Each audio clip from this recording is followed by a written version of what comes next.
그날 밤 그녀는 억장이 와르르 무너지는 심정으로 빗속을 맨발로 뛰어야 했습니다. 등에는 갓 돌진한 자식을 업고 손에는 차마 버리지 못한 낡은 녹그릇 하나만을 쥔 채 자신이 일군 모든 삶으로부터 도망쳐야 했던 그 처절했던 계절을 당신은 기억하십니까? 40여 년의 세월이 흘렀습니다. 거칠었던 손은 이제 귀한 보석보다 빛나는 녹그릇을 빚어내는 명인의 손이 되었고, 비바람에 떨던 여인은 재개발 구역의 거대한 자산가가 되어 다시 그 땅에 섰습니다. 무시와 멸시를 견디며 쌓아 올린 옥분 씨의 찬란한 성벽이 드디어 그 위용을 드러냅니다. 자식을 위해서라면 지옥 불길도 마다하지 않았던 어머니의 숭고한 희생. 그러나 그 희생을 걸음 삼아 자라난 자식의 욕망이 칼날이 되어 어머니의 가슴을 겨누기 시작합니다. 가장 사랑했기에 가장 아플 수밖에 없는 피보다 진한 배신의 향기가 옥분 씨의 공방을 휘감습니다. 효도라는 가면, 뒤에 숨겨진 추악한 진실, 그리고 그 진실을 목격한 어린 눈동자. 과연 옥분 씨는 평생을 바쳐 닦아온 자신의 인생을 지켜낼 수 있을까요? 칠순 잔치를 앞두고 벌어진 이 기막힌 반전의 드라마, 지금 시작합니다. 평화롭던 공방의 날 선 고성이 울려 퍼진 건 재개발 보상금 소식이 신문에 대문짝만하게 실린 바로 그날 오후였습니다. 45년 동안 옥분 씨가 제 몸처럼 아끼며 녹그릇을 닦아온 이 낡은 터전이 누군가에겐 그저 20억이라는 숫자로만 보였던 모양입니다. 어머니, 제발 정신 좀 차리세요. 이 낡아빠진 가게 지키고 앉아있으면 누가 밥 먹여준답니까? 지금 팔아야 최고가라고요. 닥쳐라. 이 그릇들이 니놈 눈에는 쇳덩이로 보이냐? 내 평생의 피땀이 서린 곳이다. 어머님도 참 시대가 어느 땐데 고집이세요. 준철 씨 사업만 잘 되면 이런 골동품 가게 100개는 더 차려드린다니까요. 며느리 윤희 씨의 목소리에는 가시 돋친 탐욕이 서려 있었습니다. 옥분 씨는 가슴이 떨려 녹그릇을 닦던 수건을 꽉 쥐었습니다. 자식에게 헌신하며 살아온 세월이 무색하게도 아들 부부는 이미 어머니의 삶을 돈으로 환산해 경매에 붙이고 있었습니다. 옥분 씨는 그들의 눈에서 이미 어머니라는 존재는 사라지고 오직 보상금이라는 유령만이 춤추고 있음을 보았습니다. 며칠 뒤 아들 부부의 태도가 180도 바뀌었습니다. 살기등등하게 대들던 모습은 간대없고 며느리는 아침마다 정성스러운 보양식을 들고 공방을 찾았습니다. 준철 씨 또한 어머니의 거친 손을 잡으며 눈물을 훔치는 연기를 펼쳤지요. 원래 갑작스러운 친절은 가장 무서운 독을 품고 있는 법 아니겠습니까? 어머님, 저희가 너무 철이 없었어요. 생각해보니 어머님 평생 여행 한 번 제대로 못 가셨잖아요. 이번 칠순 선물로 크루즈 여행 예약했어요. 어머니, 공방 걱정은 마세요. 제가 이 며칠간은 어머니 대신해서 가게 딱 지키고 있을게요. 저 어릴 때 어머니 어깨 너머로 배운 실력 아시잖아요. 옥분 씨는 잠시 마음이 흔들렸습니다. 미워도 내 자식인데 이제야 정신을 차린 건가 싶어 가슴 한구석이 뭉클해졌지요. 하지만 옥분 씨가 간과한 것이 있었습니다. 아들 부부가 건넨 여행 티켓은 효도의 선물이 아니라 어머니를 안방에서 몰아내기 위한 정교한 함정이었다는 사실을 말입니다. 여행을 떠나기 전날 밤이었습니다. 옥분 씨의 방으로 12살 손녀 초롱이가 조용히 스며들었습니다. 아이의 눈은 무언가 큰 비밀을 품은 듯 불안하게 흔들리고 있었지요. 초롱이는 할머니의 품에 깊숙이 안기더니 자신의 가방에서 낡고 때 묻은 받아쓰기 공책 한 권을 꺼내 놓았습니다. 할머니, 이거 비밀인데요. 할머니 여행 가서 심심할 때 이거 꼭 읽어보셔야 해요. 엄마 아빠한테는 절대 말하면 안 돼요. 약속해 주실 거죠? 초롱이는 공책을 건네고는 도망치듯 방을 나갔습니다. 옥분 씨는 대수롭지 않게 생각했습니다. 그저 어린 손녀가 쓴 편지나 그림이 들어있겠거니 하며 짐 가방 깊숙이 공책을 넣었지요. 하지만 그 공책 안에는 옥분 씨의 남은 인생을 송두리째 바꿔놓을 추악한 어른들의 대화가 아이의 비뚤비뚤한 글씨로 낱낱이 기록되어 있었습니다. 공항으로 가는 길, 아들 부부는 과할 정도로 친절했습니다.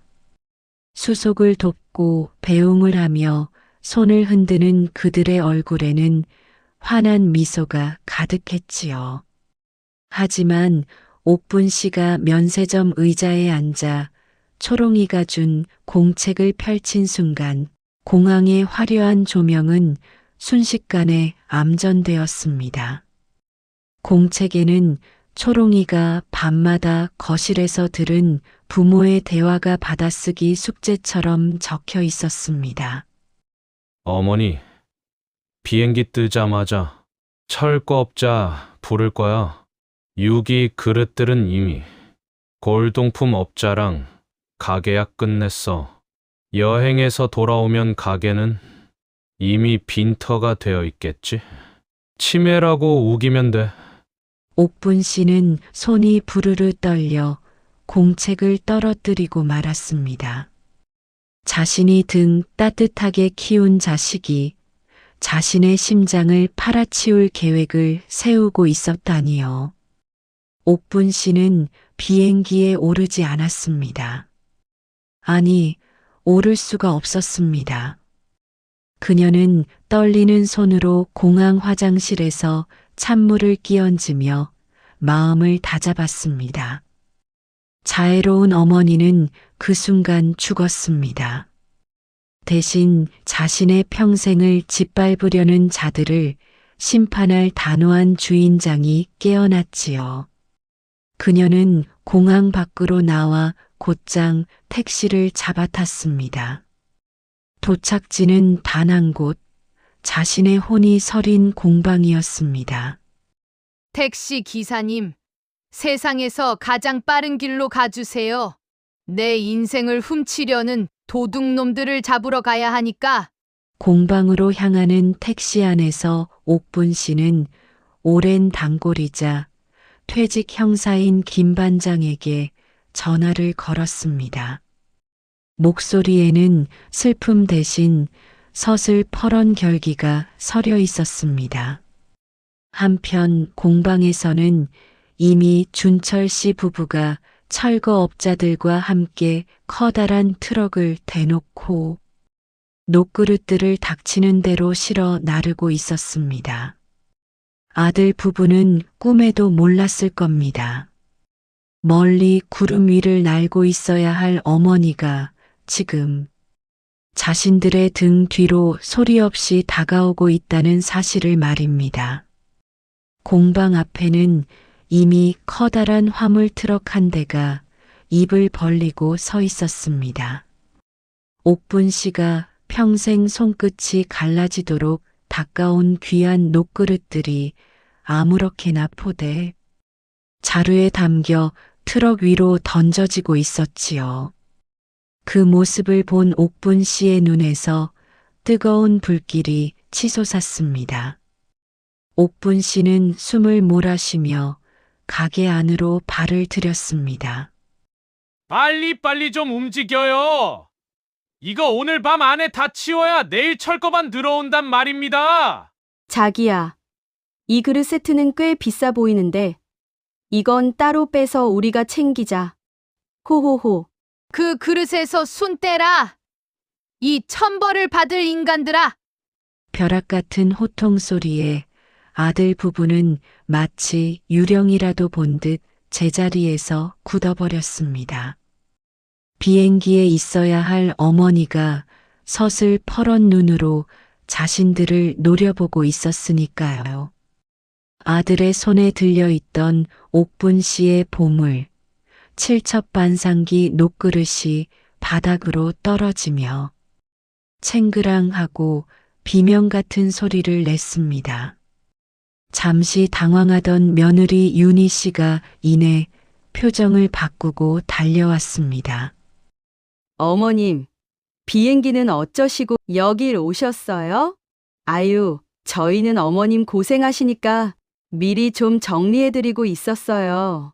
가증스러운 웃음을 띤 채 옥분 씨의 팔을 잡으려 했지요. 하지만 옥분 씨는 그 손을 매몰차게 뿌리쳤습니다. 정리! 내 목숨줄을 니들이 무슨 권리로 정리해? 준철이 너, 내 눈 똑바로 보고 말해봐라. 이게 정말 자식이 할 짓이냐? 어머니 저도 살려고 어쩔 수 없었어요.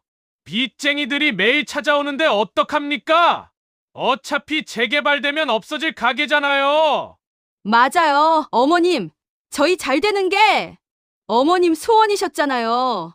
이 땅값만 있으면 우리 다 같이 호강하며 살 수 있어요. 아들의 입에서 나온 말은 옥분 씨의 가슴에 비수보다 더 깊게 박혔습니다. 살기 위해서 어머니의 인생을 팔았다는 아들. 옥분 씨는 마지막으로 기회를 주기로 했습니다. 지금이라도 잘못을 빌고 그릇들을 제자리에 돌려놓는다면 어머니라는 이름으로 한 번 더 품어줄 용의가 있었지요. 하지만 돌아온 것은 며느리의 독설이었습니다. 며느리 윤희 씨는 옥분 씨가 물러설 기미가 보이지 않자 본색을 드러냈습니다. 어머님, 좋게 말할 때 비키세요. 이미 서류 다 넘어갔고, 법적으로 준철 씨가 대리인이에요. 어머님 노망 나서 이러시는 거 동네 사람들도 다 알아요. 옥분 씨는 기가 막혀 헛웃음이 나왔습니다. 그때 옥분 씨의 뒤에서 김 반장과 함께 앳된 그림자 하나가 나타났습니다. 바로 손녀 초롱이었습니다. 아빠, 엄마 그만하세요. 내가 다 녹음했어요. 할머니 치매라고 속이자고 한 거 내가 다 들었다고요. 너 이 기집애가 어디서 감히 어른들 일에 끼어들어. 당장 안 들어가? 내 손녀 건들지 마라. 이 공책이랑 녹음기 안에 니들의 추악한 속내를 하늘이 다 보고 있었다. 초롱이가 내민 녹음기에서는 아들 부부가 공모했던 소름 끼치는 대화들이 흘러나왔습니다. 김 반장은 단호한 얼굴로 경찰 신분증을 꺼내 보이며 철거업자들을 제지했습니다. 아들 준철은 그제야 사태의 심각성을 깨달은 듯 다리에 힘이 풀려 주저앉고 말았습니다. 경찰차의 사이렌 소리가 고요했던 공방 골목을 가득 메웠습니다. 아들 부부는 무단 침입과 재물 손괴, 그리고 노인 학대에 가까운 사기 혐의로 조사를 받게 되었습니다. 옥분 씨는 경찰차에 올라타며 끝까지 자신을 원망하는 눈초리로 바라보는 며느리와 고개를 푹 숙인 아들을 보며 조용히 눈을 감았습니다. 내 평생 너희를 위해 그릇을 닦았지만 오늘 알았다. 내 자식들 마음속에 낀 때는 그 무엇으로도 닦아낼 수가 없다는 걸 이제 각자의 길을 가졌구나. 옥분 씨는 아들 부부의 빚을 갚아주는 대신 그들이 스스로 책임을 지게 했습니다. 가혹하다고 말하는 사람들도 있겠지만 그것이 진정으로 자식을 사람으로 만드는 마지막 교육이라고 믿었기 때문입니다. 옥분 씨는 난장판이 된 공방 바닥에 앉아 밤새도록 흩어진 녹그릇들을 하나하나 다시 닦았습니다. 눈물로 씻어낸 그릇들은 이전보다 훨씬 더 맑은 빛을 내고 있었습니다. 3년의 시간이 흘렀습니다. 재개발로 시끄러웠던 동네는 현대식 건물이 들어섰지만 그 한복판에는 작고 고풍스러운 건물이 하나 자리 잡고 있습니다. 바로 옥분과 초롱이의 유기 카페입니다. 옥분 씨는 이제 무리에서 그릇을 빚지 않습니다. 대신 손녀 초롱이에게 우리 전통의 아름다움을 가르치고 찾아오는 이들에게 따뜻한 차 한 잔을 대접하며 노년을 보냅니다. 할머니, 오늘 녹그릇들 진짜 반짝거려요. 제가 닦았는데 어때요? 오냐, 우리 초롱이 마음씨가 고우니 그릇도 예쁜 빛을 내는구나. 진짜는 말이다. 세월이 흐를수록 더 깊은 맛이 나는 법이지. 옥분 씨는 이제 압니다. 자식에게 모든 것을 주는 것이 사랑이 아니라 스스로 빛을 낼 수 있게 지켜봐 주는 것이 진정한 사랑이므려. 비록 아픈 상처를 남긴 자식들은 멀리 떠났지만 곁에서 맑은 눈으로 자신을 지켜준 손녀와 함께하는 지금이 옥분 씨 인생에서 가장 눈부신 황금기입니다. 오늘도 옥분 씨의 공방에는 녹그릇 부딪히는 맑은 소리가 울려 퍼집니다. 마치 시련을 이겨낸 사람만이 낼 수 있는 당당하고 아름다운 노래처럼 말입니다.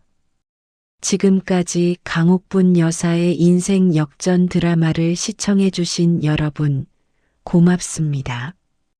여러분의 인생도 옥분 씨의 녹그릇처럼 언제나 반짝반짝 빛나길 기원합니다. 사연이 마음에 드셨다면 구독과 좋아요로 응원해 주세요. 감사합니다.